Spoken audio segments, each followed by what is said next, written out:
Hello and welcome everyone. Thank you so much for being here with us today. I'm Sam and I moderate these weekly presentations. In just a second, we're going to wait for a couple other people to trickle in, but then we'll be joined by Wesley Boudreau, one of our financial advisors here, and he's going to be leading a discussion on value versus growth, especially heading into the year 2025 and under a new administration.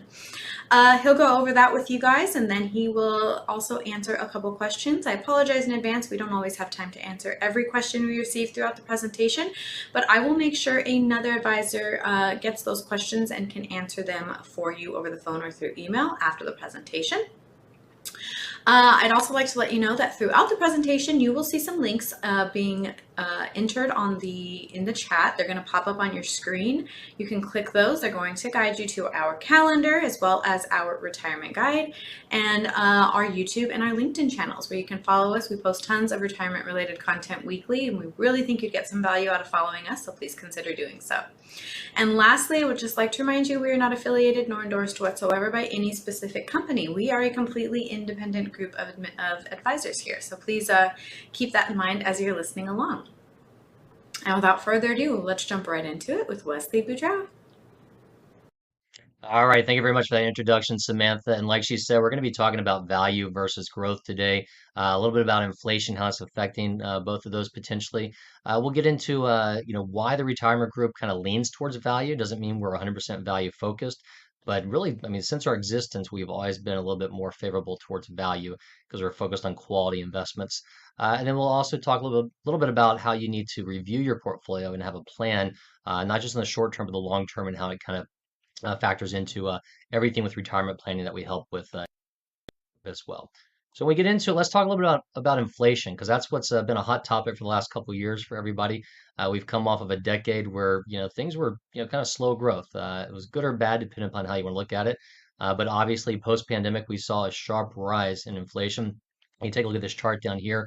You can see where that started peaking in the summer of 2022, and it has come down a bit. But again, that does not mean that it's gone away, and doesn't mean that prices are dropping. It just means that that growth of prices has slowed, and that can affect things a little bit differently. If you focus on value companies, it can reduce the value of cash holdings. So let's say a company is sitting on a bunch of cash, their purchasing power has been eroded a little bit. It can also lead to higher cost for businesses and squeeze their profit margins. Now we'll talk a little bit about some companies can pass those on, some may not be able to, some may not be able to quick enough. So again, inflation definitely is something to be aware of that's impacted not just our pocketbooks, but across the board. And we've seen obviously a growth in the market since that inflation has slowed because some of those expectations were baked in there. This chart here, it's a little bit kind of inverted, I guess I would say, when I take a look at it closer. But this kind of shows you the purchasing power over time. In this case, we probably flip it and say that really $3.06 today or in 2020 would have been worth about $100 back in 1900, or really $3.06 back in 1900 would have been worth about $100 today. So it's showing you the purchasing power of that. So your $100 only to buy you about $3 worth of stuff you had back there in the day. $1 back in 1900 would be equivalent to about $37 and change or so right now. But we all have the stories. I've got mine from my grandparents. My grandfather always talking about taking grandma on a date for get a movie and a hamburger and a Coke for a quarter essentially. I can remember going back when I started driving. Gas and crawfish were both 88 cents a gallon and 88 cents a pound. So things obviously change over time, so be aware of that. Now, that inflation and how it can affect value investing and other items, keep in mind that there are opportunities for value investors that when you focus on companies that have pricing power, the ability to actually pass rising costs to consumers. We saw a lot of this as the pandemic was happening. The questions were how much of it was truly being passed on to customers versus how much of it was profit taking. You want to focus on companies that seek out asset-rich companies. So those that have a real value so whenever those commodities or assets they have are in demand, they will continue to grow and meet inflation as opposed to maybe just sitting on cash that would shrink. But a lot of times value companies are cash heavy as well. So there's kind of a happy medium there in some cases. One of the key risks we saw a lot with bonds, obviously, we've always preached about this and talked about it, that bonds are coming off that 30 plus year bull run. because interest rates were so low. But what happens is when interest rates go up, your bond prices are going to come down, and vice versa. So if I were to say, let's say I had a bond that was paying 5% a couple years ago, and then if somebody was going to go out and try and buy my bond from me, but the going rate for a bond was maybe 6 or 7%, they're not going to give me my, my par value back. They're going to give me a discount. So that's why you see and saw in 2022 and into 2023 a pretty severe drop in bonds. But now some of those yields are baked in, and we're getting good performance back out of them as well. The operating cost on some companies that may increase faster than what the revenues are. So again, it may be hard to pass those costs on immediately. It does take time. But some good examples of companies or industries, just so you can kind of see, that would be examples of value. Procter& Gamble, it's a consumer staple company. It has the ability to raise prices on products. We obviously saw this during the pandemic. ExxonMobil, ConocoPhillips, Chevron, all those different energy companies, they can benefit from rising commodity prices. They'll go hand in hand with the oil prices. Johnson Johnson, or any type of healthcare companies, typically that's an inelastic demand for essential products. You can't go without your medication or potential surgeries and things like that and stuff. So a lot of those products are I want to say immune to inflation, but can are still needed, and you have to utilize those. So get into value investing. I'll summarize it very simply. A lot of this is something that you would instill in your kids and kind of help help raise them and tell them to kind of focus on being value when it comes time to buying things and stuff. Something we employ as well when we go out shopping. If we're buying a dress or buying a TV, we tend to shop for it versus just saying, "Oh, that's the best one," or that's the let me go back and say what was the like the Furbies and things like that. Different things that are hot. That's really what you're going to see a lot of times with growth investing. But with value investing, you're going to focus on reviewing everything, digging deep into what the true value of a stock is, or the fund managers utilizing are going to do that, and then that's where they're going to invest, not just look at the high flying growth stocks. So again, investment strategy is focused on buying undervalued assets. So again, that comes with research, and that goal there is to capitalize on market inefficiencies. Not everybody's doing the same research, so your goal is to hopefully truly find that intrinsic value of a company, and then just go out there and look at what it's trading at. If you think it's worth $100 a share and it's trading at 120, then you stay shy of it. If you think it's worth $100 a share and it's trading at 85 or 90, then you think that that's got intrinsic value and it can come back up to that $100 a share. It may not be immediate, it may be slow, but that's definitely kind of the overview of value investing when you're looking at individual stocks at a time. So again, it focuses on long-term wealth creation. Look at Warren Buffett. He's a great example of a steadfast value investor. You focus on intrinsic value, I mentioned as well, and typically you have lower risk through that analysis because you instead of just buying something that's hot, you're learning about that company. You know that company, and again, if your research is correct and you think that value is correct, then you're hopefully buying at a reduction, so you get that margin of safety we'll talk about here in just a moment. So some of the key principles to value investing, intrinsic value, we talked about that a little bit. So the assets, so assess the true worth of a company. Again, do your research. We're kind of beating this to, to death, but use tools like discount cash flow. So again, we're looking at the actual cash flows coming in. So a lot of times a growth company, you'll see startups that aren't making any money. They may not make money for a while, but people are so gung ho, and there's private equity firms putting money into them to kind of get them afloat and get them started. You go back to the dot-com era. Whereas a value company is going to be consistently earning money, and it may be that they're later in that life cycle and they're paying higher dividends because they can't turn around and reinvest that money quickly enough. So again, focus on that. You want to look at also margin of safety. I mentioned that. We'll talk a little bit about it later, give you kind of a chart as an example.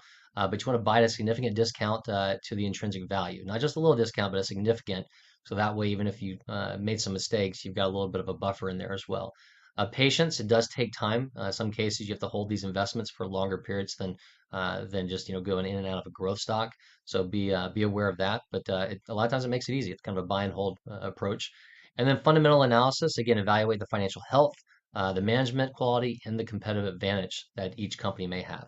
And again, a lot of these things I'm talking about for saying you can go and do, but a lot of times most of us are going to rely on the expertise of investment managers to do this, whether it be in ETFs or mutual funds or separately managed accounts. So again, we want to be aware that that's what they're doing on a day-to-day basis and trimming those down. As far as the value stocks and identifying specific stocks, Again, this is something probably a manager's going to do, maybe not yourself, but some of the key metrics to look at. These first three are you going to be looking for lower metrics, so a lower price to earnings ratio, price to book ratio, and debt to equity ratio. So again, you want a company that's not overvalued. You want a company that's not taking on too much debt. It's earlier in the cycles. You want it late in the cycle, and you want a high free cash flow. So again, they're consistently generating revenues, and we know it's coming in, and we look at that discounted cash flow analysis we talked about before. Some qualitative factors, again, a strong management team. So analyze what they're doing there. Sustainable competitive advantage. So a lot of times we call companies with moats. They've kind of built a moat around them, and it's hard for competition to come in there. And you look at their industry position and their growth potential.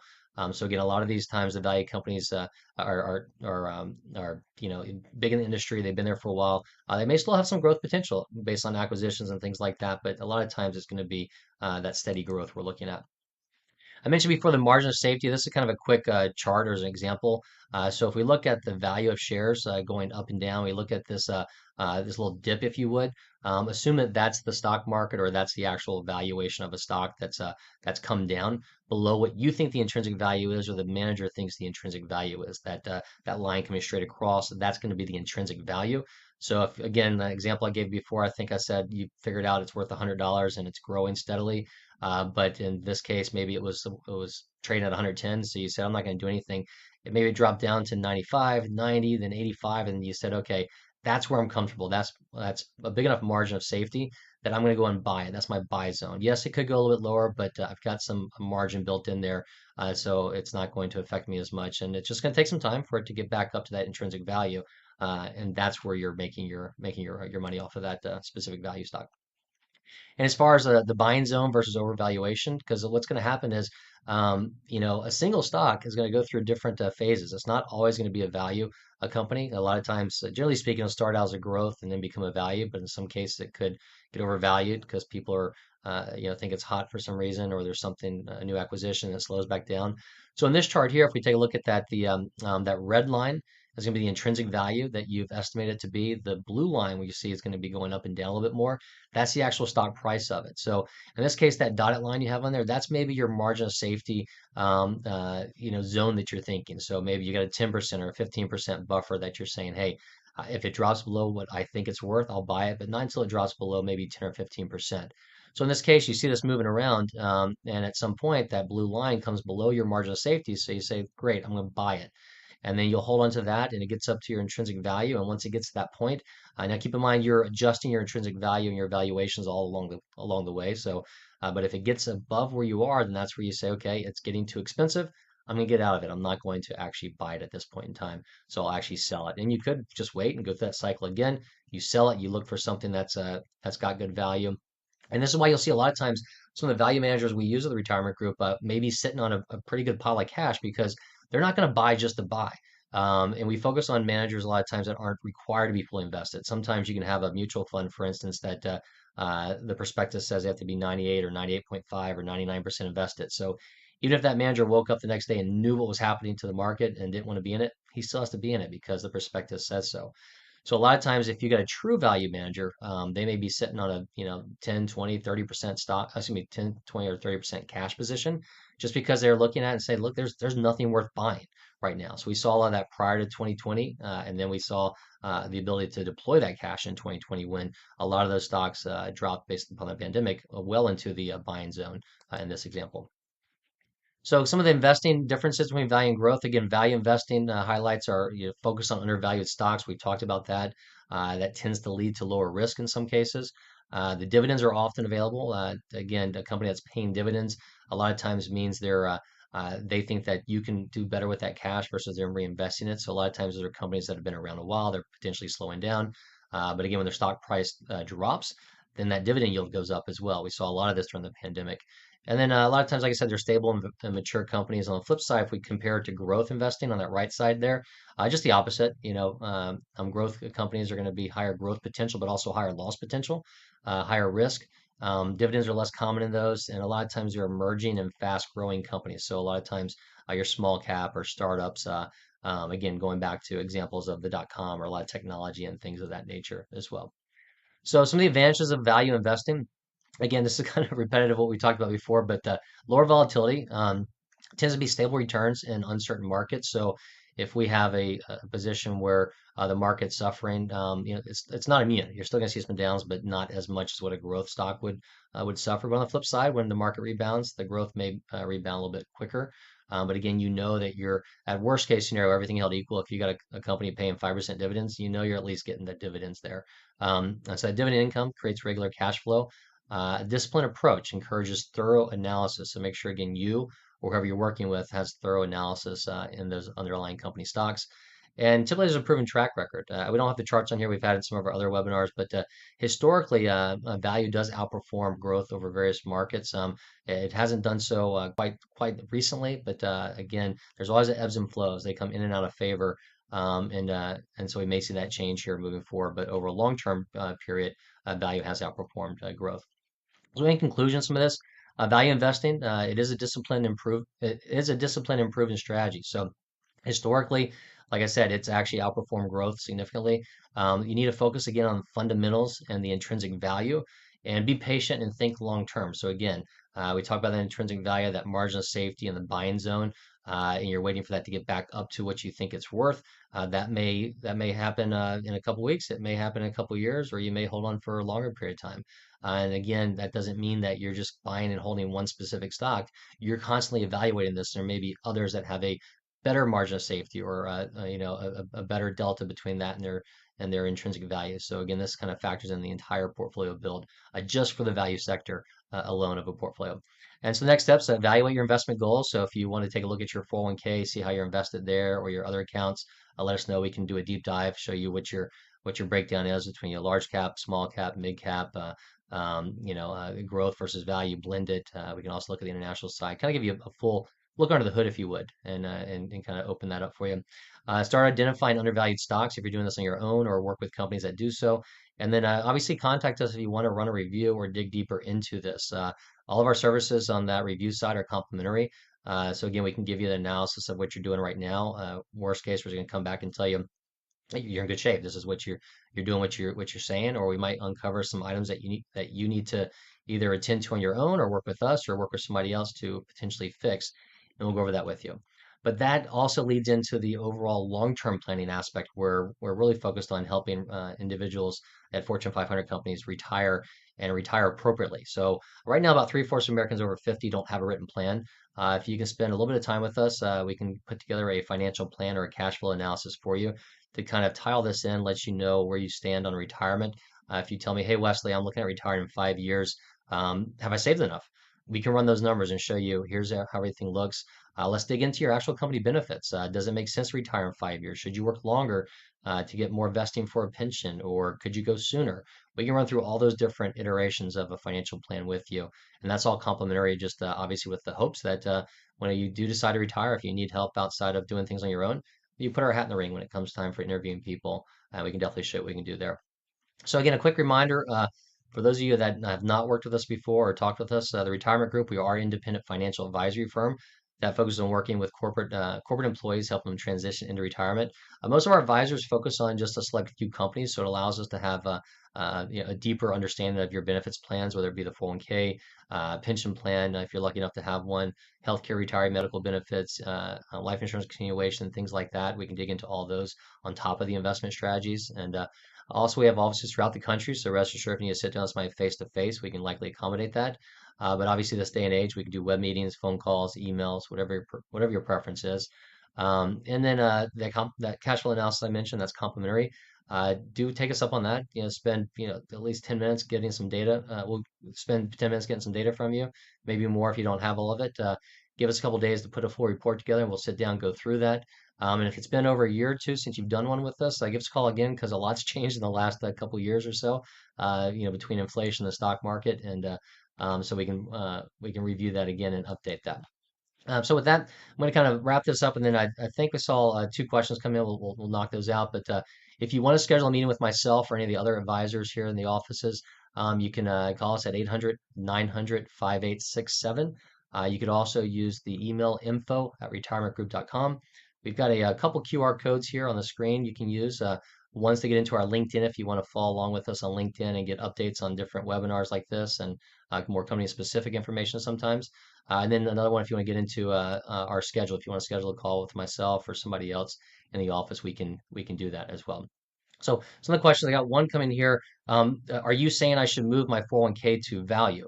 So let me reiterate that. No, that's not what we're saying. We're talking about kind of the difference between value and growth, and kind of the fact that we have a slant towards value. It doesn't mean we say let's go all in value or all in growth. That gets into market timing. But again, a truly diversified portfolio is going to have, value, growth, a blend, large cap, small cap, mid cap. So it's going to have a lot of those different things. We got to focus on international bond exposure. So really, the best way to kind of get into this, and if you want to see, is let us get a statement, a copy of a statement, or a list of your holdings in your 401k or other accounts. If you want to look at those too, we can run an analysis, show you exactly, what percentage you got in value versus growth. We can potentially dig deeper. One of the things I didn't really talk about, I mentioned management and stuff. You gotta be careful. If we go back to the late 90s and early 2000s, there were a lot of value managers that got hammered with the dot-com crisis as well because they drifted. They didn't stick with what they said they were. So you gotta be careful, make sure it's truly a value manager. So a lot of times what happened was they saw, all the growth, and they were getting tired of getting beat, year after year. So they started dipping into some of the dot-com at the higher prices as well. And so what happened is when that market came down, they came down with it. So it really exposed them, and you're able to find out who truly has that record or so as well. And then another question here: are all value companies big companies? So that kind of piggybacks that a little bit. I know it sounds like I talked about that being the case because I talked about companies starting up, growing, and then kind of slowing down. A lot of the value companies are bigger companies because again they've built up their clientele base, they've built up their company, and they've got a consistent continuous continuation of their dividends. But that's not all. There's a small cap value, mid cap value.